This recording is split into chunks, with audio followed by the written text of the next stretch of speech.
Hadis Rodo yang diriwayatkan oleh Muslim, yakni an Aisyah radhiyallahu anha qalat qala Rasulullah sallallahu alaihi wasallam la tuharrimul mahsatu wal mahsatani, akhrajahul Muslim.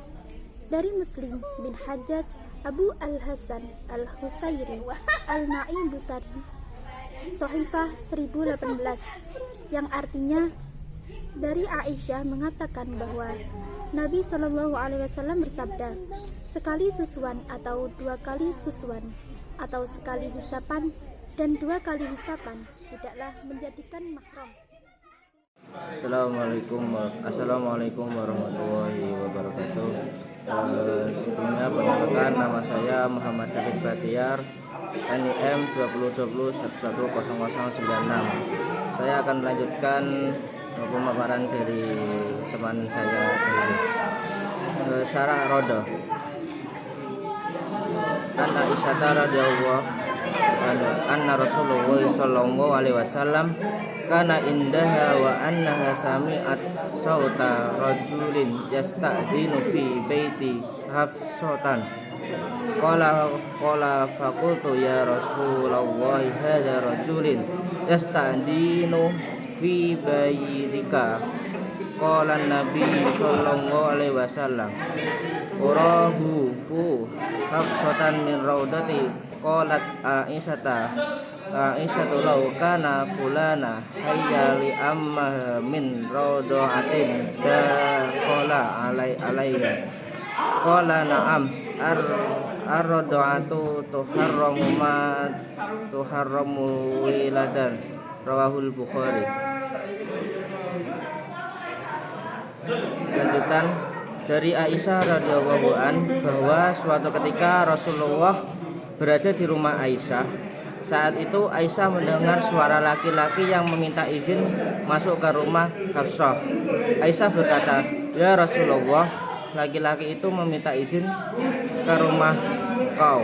Lalu beliau menjawab, "Aku lihat dia adalah anak si fulan atau anak paman Hafsah dari saudara susunan."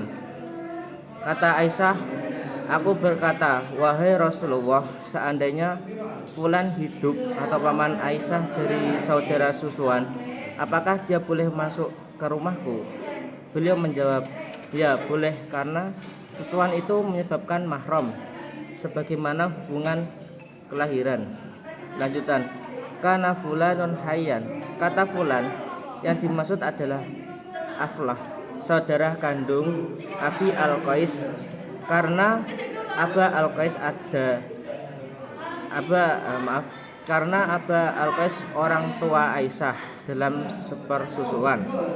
Sementara kata laukana fulanun hayyan itu menunjukkan bahwa telah tiada, maka kemungkinan adalah keduanya bersaudara. Boleh jadi keduanya wafat dalam waktu berbeda.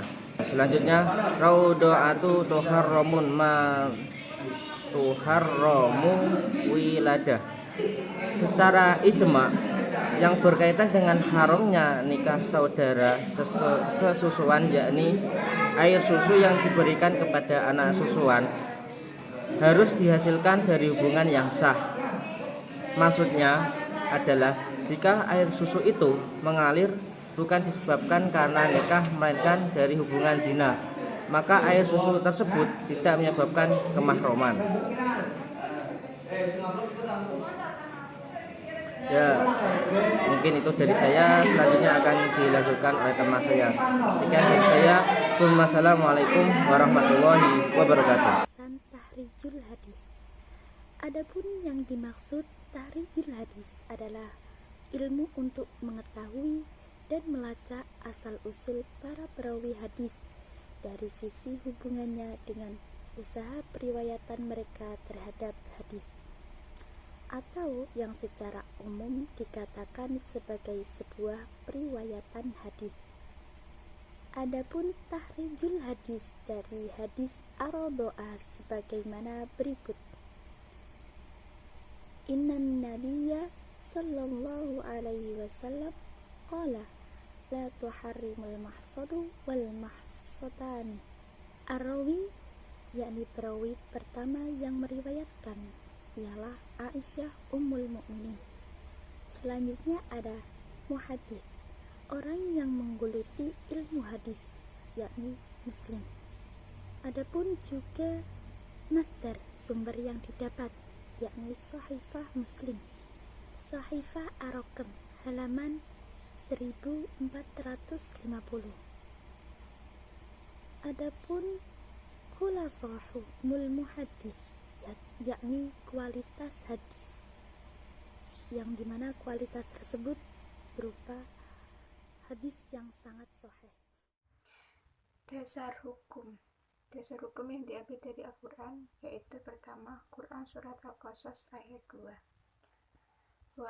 Wa'au'aina ila Musa an aradihi fa'idha khifti alaihi falkihi fil maum wala takhafi wala tahzani inna ra'atahu laiki baca ilmuhu min mursalin, yang artinya, dan kami ilhamkan kepada Ibu Musa, susuilah dia, dan apabila kamu khawatir terhadapnya, maka jatuhkanlah dia ke sungai, dan janganlah kamu khawatir dan janganlah pula bersedih hati, karena sesungguhnya kami akan mengembalikannya kepadamu dan menjadikannya salah seorang dari para rasul. Surat kedua yaitu Quran Surat Al-Hajj ayat 2. Yauma tarawunahal tadhalu kulla murdiati amma arra'at wa tadogho kulla dati amli hamalaha wa taran nasa syukaro wa mahum biskaro walakinnu adzaballahi syadid, yang artinya, ingatlah pada hari ketika kamu kegoncangan itu, lalailah semua perempuan yang menyusui anaknya dari anak yang disusuinya, dan gugurlah kandungan segala perempuan yang hamil, dan kamu lihat manusia dalam keadaan mabuk, padahal sebenarnya mereka tidak mabuk, akan tetapi azab Allah itu sangat keras. Yang ketiga, Quran Al-Qasas ayat 12. Wa haramna alaihil maradi min qabla faqalat hal aradakum ala ahli baiti yakfulunahu lakum wa hum lahu nasihun, yang artinya, dan kami cegah Musa dari menyusu kepada perempuan-perempuan yang mau menyusuinya. Sebelum itu, maka berkatalah saudara Musa, maukah kamu aku tunjukkan kepadamu ahlul bait yang akan memeliharanya untukmu dan mereka dapat berlaku baik kepadanya.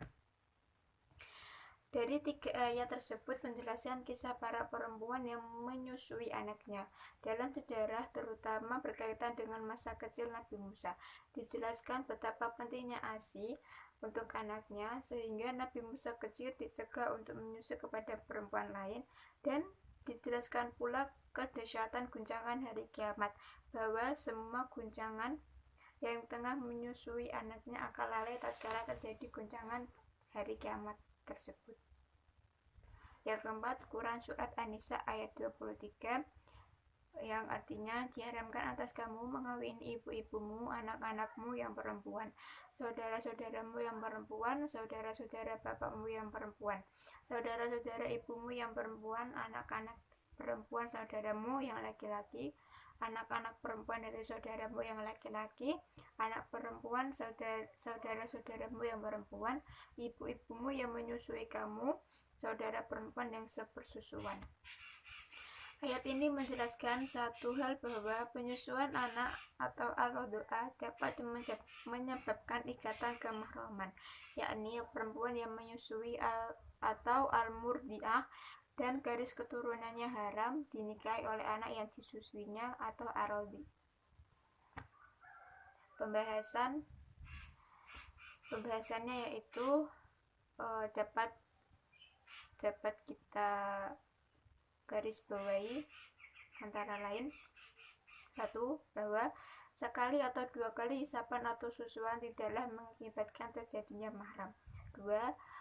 Yang mengakibatkan mahram adalah 3 kali hisapan atau susuan. Berdasarkan hadis yang disampaikan Ummu Fadli, dan pendapat ini adalah dari Abu Syaur, Ibnu Munsir, dan Daud serta Ahmad dalam suatu riwayat lain, bahwa yang dapat mengakibatkan mahram adalah 5 kali susuan ke atas, karena itu merupakan batas rasa lapar bagi bayi. Ini yang dikemukakan beberapa ulama di kalangan sahabat seperti Ibnu Mas'ud, Ibnu Jubair, Atta dan Tawuk, serta ulama mazhab yaitu Asy-Syafi'i dan Ahmad. Berdasarkan apa yang disampaikan oleh Aisyah, bahwa penyusuan yang mengharamkan juga harus masuk ke usus dan dapat menguatkan tulang. 3. Anak tidak